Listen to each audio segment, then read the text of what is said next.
Às vezes, eu gostaria de poder rezar a vida para longe de mim, me tornar um ser feito de luz e viajar por terras, campos, oceanos e pelas fogueiras. A vida é suportável, mas apenas isso. Às vezes, eu me sinto tão viva quanto possível, com raios de sol em meu rosto e água do mar cobrindo meus pés. E um belo e longo véu de oportunidades me adorna. Outras vezes, esse véu se transforma em um preto tenso e eu não consigo enxergar mais nada. A vida é suportável, mas por pouco. O coração faz um belo trabalho em bombear sangue por minhas veias. Você pode sentir a vida fluindo, você pode comprovar quando se machuca em algum lugar e vê o líquido escarlate cobrindo sua pele, mas de alguma forma as batidas ficam mais altas e você escuta. Tic-tac, tic-tac de um relógio.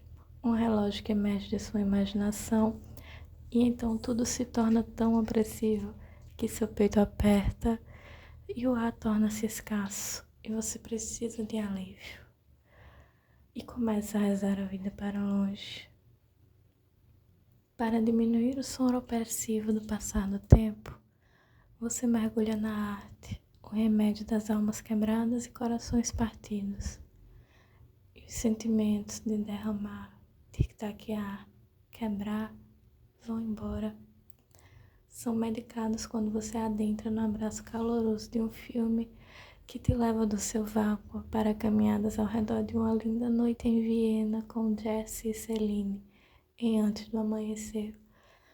Ou quando você escuta a voz melodiosa de Lana Del Rey ecoando Salvatore só mais uma vez. Talvez você pegue um livro e sinta a textura da capa dura com a ponta de seus dedos, prestes a viajar para um universo construído de letras, e então você não se encontra mais rezando a vida para longe de si. A vida não é mais suportável. Com a arte ela se torna esperançosa. Com a arte ela se torna tudo.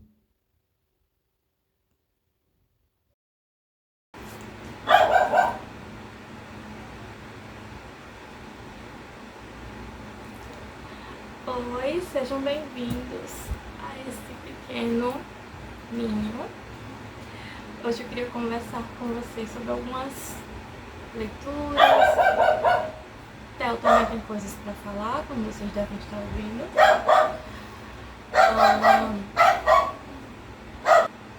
São formas de artes que eu vim consumindo ao longo dos meses e que não necessariamente parei para falar com mais detalhamento para as pessoas.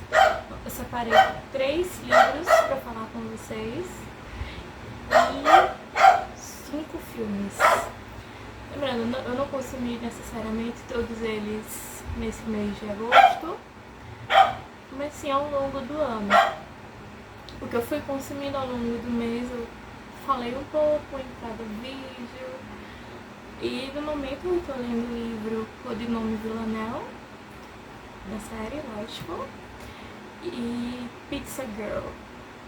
Eu não sei falar o nome da autora, mas quando eu terminar, provavelmente vou querer falar sobre esse livro, porque eu achei ele muito bom, apesar de eu ainda estar no 4º capítulo em 12. Primeiro, um livro que me marcou muito no começo desse ano foi A Vida Invisível de Ed LaRue, da autora, eu não sei falar o nome dela direito, então me perdoe se for errado. V.I. Schwab. Se escreve Schwab, mas eu não sei como é que se pronuncia. Eu não tenho ele em forma física porque eu li no Kindle. Essa é a capa, provavelmente está ao contrário porque vocês estão na câmera frontal. Ele tem, acredito que umas 600 páginas e ele é simplesmente incrível, porque vai falar sobre essa menina, a Adeline, que simplesmente ela está fora do tempo dela. Ela era muito à frente dela. Esse livro começa na idade, antes da Idade Média, E ela queria viver livre, queria viver correndo pelos campos, ficar vivendo em contato com a terra, ser ela mesma e sonhar. E naquele tempo você tinha que casar jovem e ter filhos, e a mulher tinha que ser uma fábrica de bebês, independente da felicidade. E você tinha que estar em igreja todas as semanas. E ela vivia com o pai dela, tinha uma relação muito afetiva com o pai dela. Eles construíam objetos de madeira, ele era um carpinteiro, se não me engano. E ela não tinha uma relação muito boa com a mãe. Porém, quando ela chega na idade de 23 ou 22 anos, perdoem alguns erros, como eu disse, acho que eu acredito que eu li esse livro em fevereiro. E quando ela chega nessa idade, forçam ela a casar com um homem mais velho e ela se desespera. E ela tem uma vizinha que ela não adora o que chamam do novo Deus, que seria no caso o cristianismo. Ela ainda adora os deuses pagãos e ela sempre contou a Adelaide sobre. E então ela se desespera nesse dia do casamento e começa a interceder a todos os deuses, sendo que uma regra muito explícita era que você não pedisse, não fizesse preces à noite, porque você não saberia quem iria atender você. Provavelmente não seria um ser de luz, e foi o que ela fez. Ela se desesperou e pediu ao da noite para ajudá-la. E ela faz um acordo de que não vai ser 10 anos em troca da alma dela, como são os acordos comuns. Ela quer viver até cansar de viver e então entregar-se.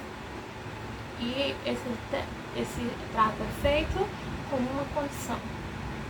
Ela nunca vai poder escrever o nome dela, ela nunca vai poder pintar, ela nunca vai poder sair numa fotografia. Ela se torna invisível. Ela está aqui no momento presente. E no momento que você fecha a porta, ou que ela sai desse ambiente, ela sai daqui desse ninho que a gente está e caminha até o corredor e volta, quando ela volta a gente já não mais lembraria dela. Então, ela passa centenas de anos, séculos, amando, se apaixonando, se entregando e tendo a dor de toda vez que um dia começava, o amante que estava ao lado dela não sabia mais quem era a mulher que estava ali.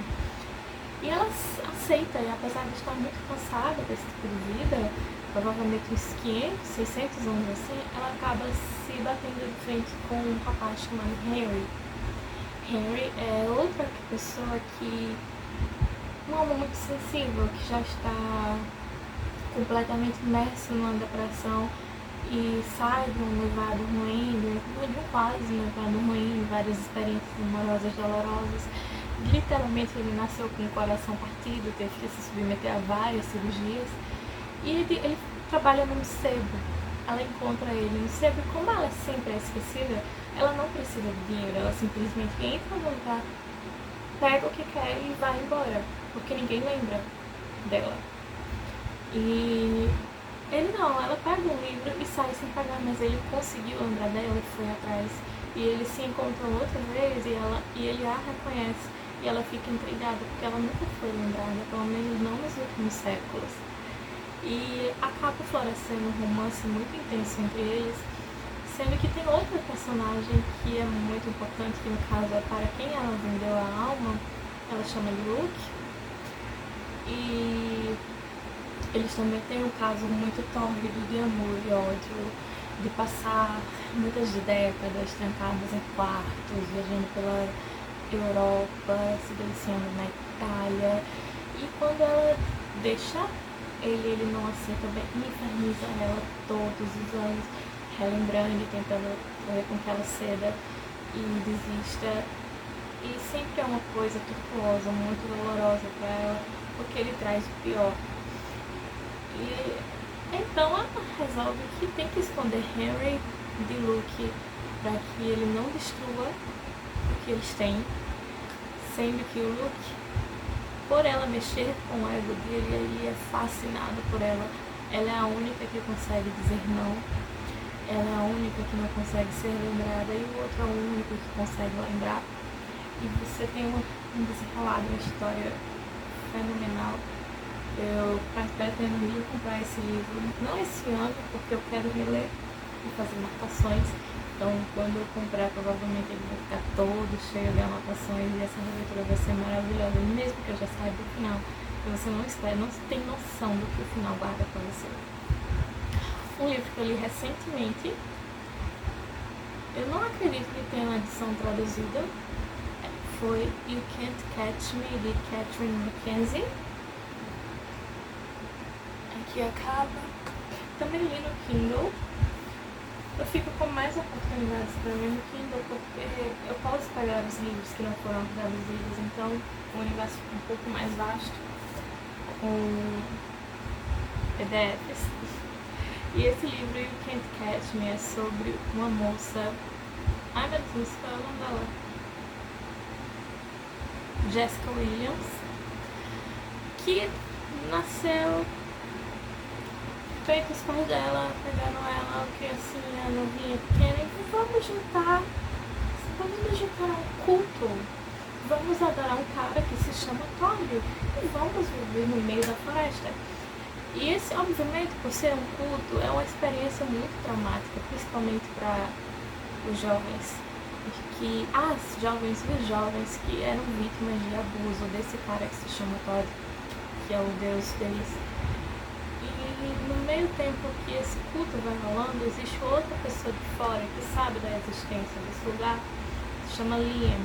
Ele é um detetive particular e ele consegue organizar pequenas operações para extrair de pouco a pouco as pessoas, resgatar de um a um, conforme ele consegue.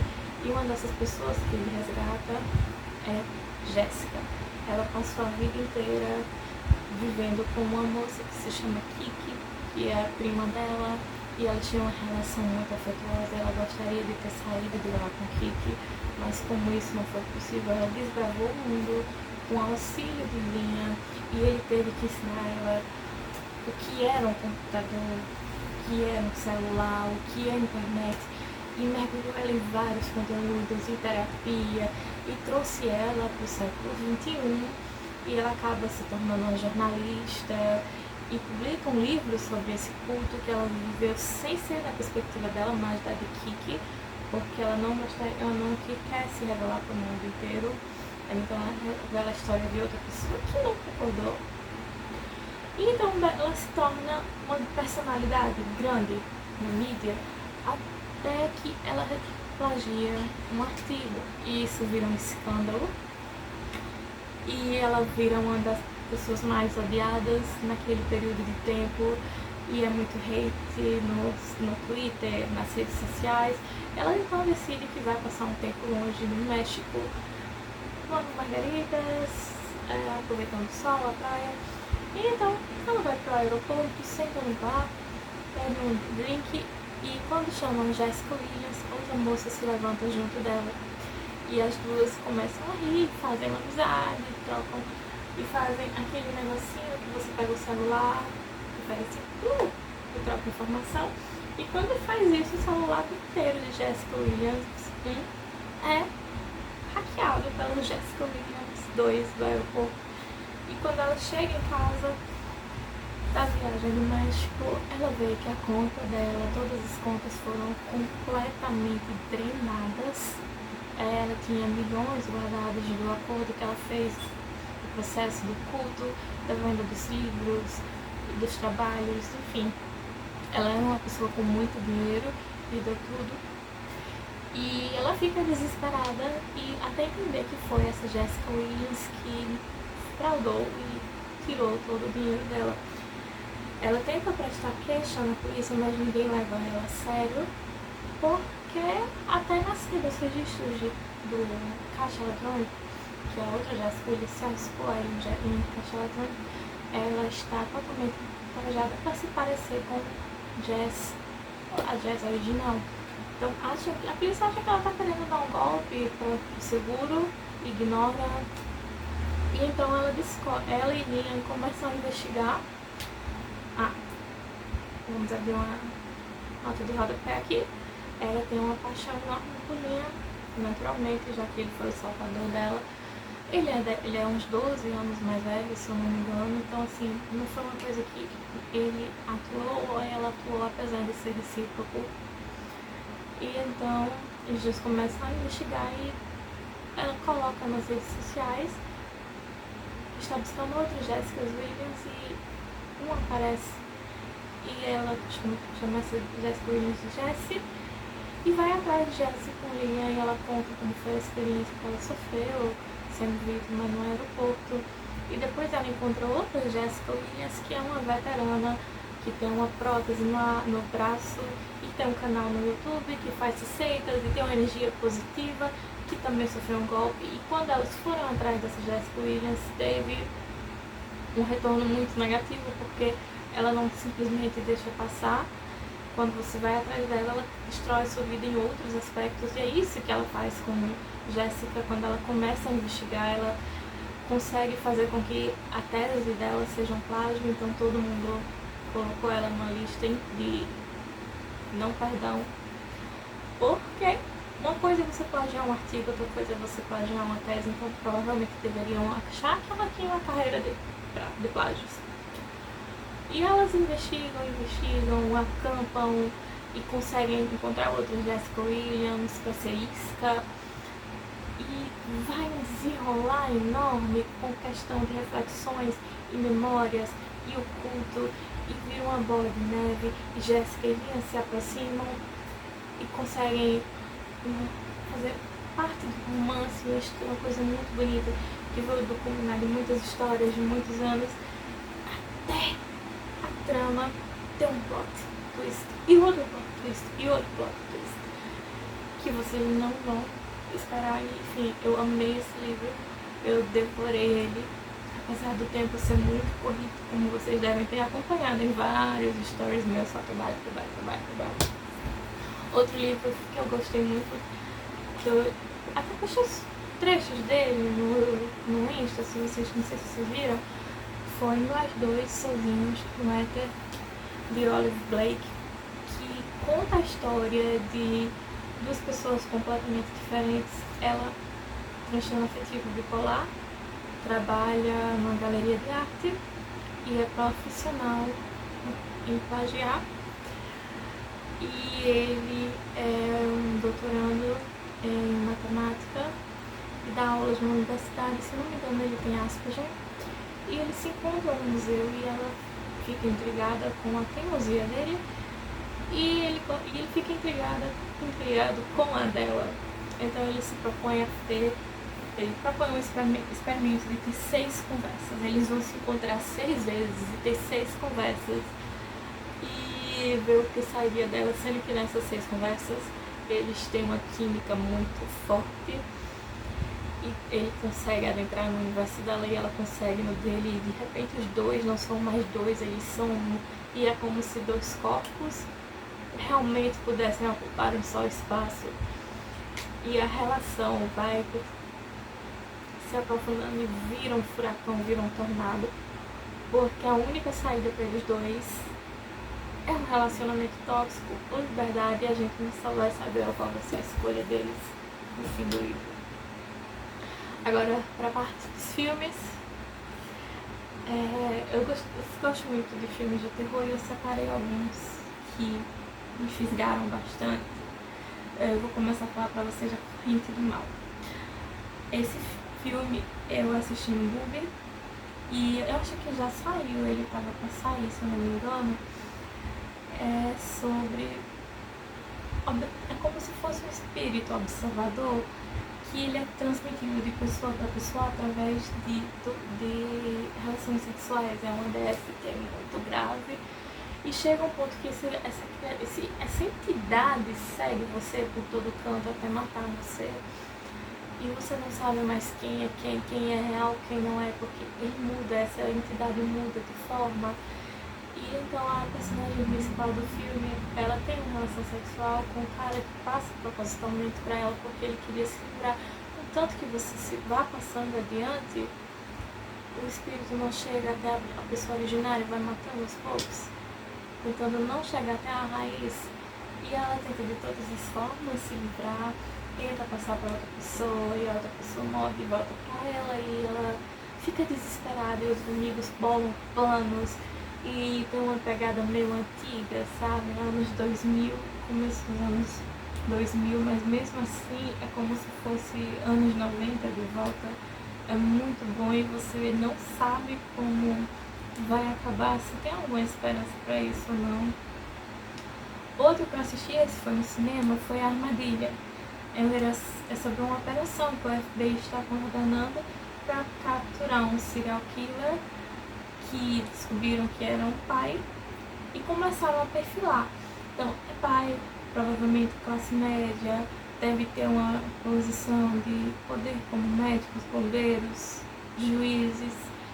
E a filha dele, por gostar de uma cantora que a maioria da idade gosta, deve ser uma adolescente, então eles resolvem organizar um show com mais de 20.000 pessoas presentes para capturar ele. Então eles têm a operação do filme para chegar nesse serial killer e ele vai pro show com a filha dele e um vendedor de camisas conta dessa operação justamente pra ele, porque achou ele um cara tão legal e acaba falando demais. Isso não é spoiler, tá no trailer essa parte.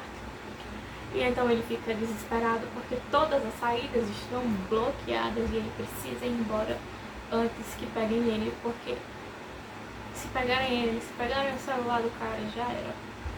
E ninguém sabe como é que essa história acaba. É muito bom. Eu assisti o filme na beira da cadeira, assim, tipo, foi muito bom. Se você gosta de suspense, esse foi maravilhoso. Outro filme que eu assisti, eu queria ter assistido no cinema, mas aqui em João Pessoa não passou, foi Love Lies Bleeding, O Amor Sangra. Eu assisti na HBO, que é um romance muito tóxico, LGBT, entre, eu não lembro o nome dela, gente, enfim, entre duas moças. Uma é gerente de uma academia e a outra é uma fisiculturista. Então, elas se apaixonam e tudo é muito forte, muito intenso, e então as coisas acabam escalando, sabe? É como se fosse uma bomba relógio que elas duas tinham. E então tem violência doméstica, é um filme bem forte. E por ser uma pessoa muito boa, a fisiculturista não consegue lidar com o sofrimento de todo mundo que acaba sendo levado junto nessa violência doméstica, e ela acaba se posicionando. E esse posicionamento tem consequências muito trágicas e vai uma coisa atrás da outra, atrás da outra. E eu acho esse filme muito incrível, e a melhor parte é que não é uma visão de um homem em um relacionamento lésbico, é a visão de uma mulher sobre um relacionamento lésbico. Então a gente tem ali uma coisa, pesados, extremos, de ter uma coisa mais perto da realidade. Não tem male gaze, o olhar masculino sexualizando e sensualizando cada detalhe do corpo delas. A gente tem realmente uma coisa ali que é o mais próximo do nude verdadeiro. E isso foi o que me chamou a atenção para o filme. Eu acabei presa no trama policial, no suspense e tudo. Mas é um filme bem sangrento, tá, gente? Só pra avisar por isso. Não é à toa que Love Lies Bleeding, Amor Sangra. Outro filme que eu assisti foi no MUBI, foi Cleo das 5 às 7. Esse é um filme dos anos 60, filme preto e branco. E é sobre essa cantora que se chama Cleo, e ela tem uma suspeita de câncer. Então ela está esperando o resultado dos exames das 5 da tarde até as 7 da noite, e nesse espaço de tempo, nessas 2 horas, a vida dela fica um desespero, porque é tudo incerto. Ela não tem, ela vive, ela morre, ela aguenta, ela tem esperança, ela não tem. E nesse meio tempo ela vai pra cafeteria, ela bebe, ela encontra o amante, ela encontra um possível futuro amante, e ela começa a cantar e ensaia músicas e roda por Paris e vai pra uma sessão de pintura nua amiga dela, e roda por Paris no desespero até conseguir descobrir esse resultado. A gente acompanha essa personagem nessas 2 horas de suspense da vida dela. O filme tem 1h30, tá, gente? Então não é literalmente 2 horas. Eles vão dividindo em capítulos, tipo 5 das 5h04 às 5h15, 5h15 às 5h17 e vai quebrando detalhadamente. O último filme que eu tenho pra falar pra vocês, eu vi ontem, foi babado. Foi Long Legs Vínculo Mortal.